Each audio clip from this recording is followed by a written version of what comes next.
komen, terima kasih. Dan yang belum, jangan lupa untuk klik lonceng dan subscribe supaya video saya selanjutnya teman-teman tidak ketinggalan. Terima kasih, langsung saja. Check it out.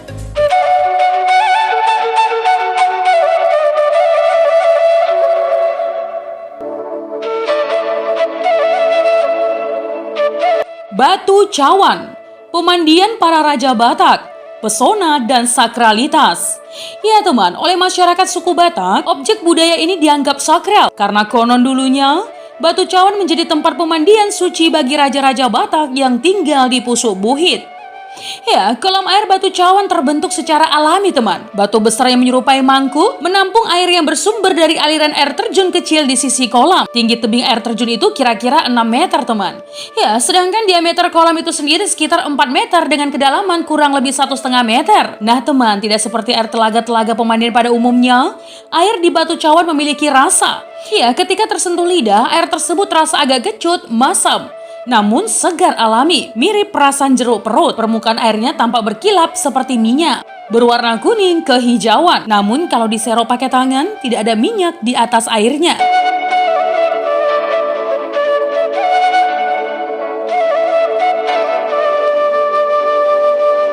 Nah teman, air berkah itulah yang dikatakan oleh masyarakat setempat. Demikian juga orang Batak meyakini adanya energi positif dari air tersebut. Pengunjung yang datang boleh meminum air dari Batu Cawan teman. Namun caranya cukup unik.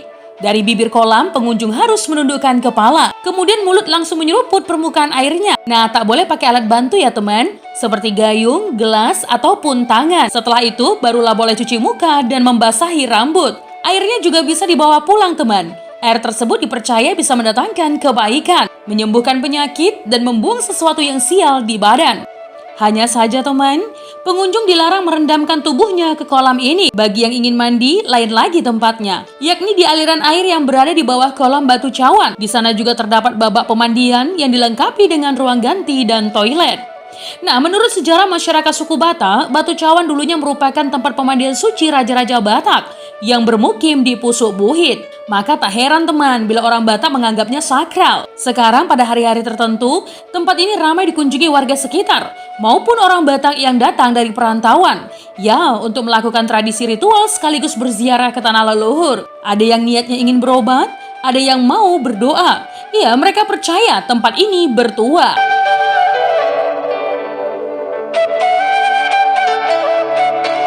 Nah teman, di sekitar kolam terdapat meja panjang setinggi pinggang orang dewasa yang terbuat dari cor semen dan keramik.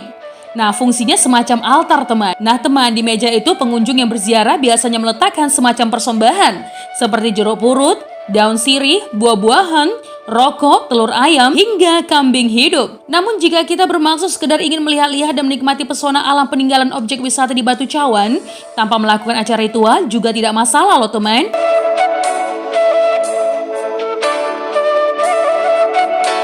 Nah teman, permukaan air pemandian itu tampak mengkilap seperti bercampur minyak.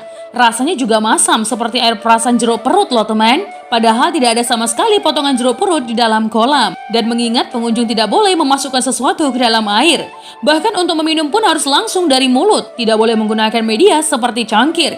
Ya, seperti saya jelaskan di atas tadi ya teman. Sedangkan mereka yang ingin mandi di sana hanya diperbolehkan sebatas membasuh wajah dan rambutnya saja.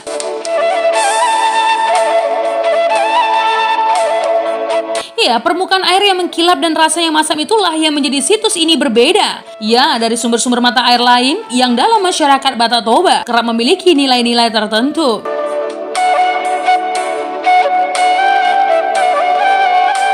Nah teman, itu tadi adalah Batu Cawan, pemandian para raja Batak, pesona dan sakralitasnya. Jika ada kesalahan dalam penyampaian sejarah, mohon dimaafkan ya teman. Untuk kritik dan saran yang membangun, langsung saja tinggalkan di kolom komentar. Menjadi bijak, menjadi cermat itu penting. Terima kasih teman.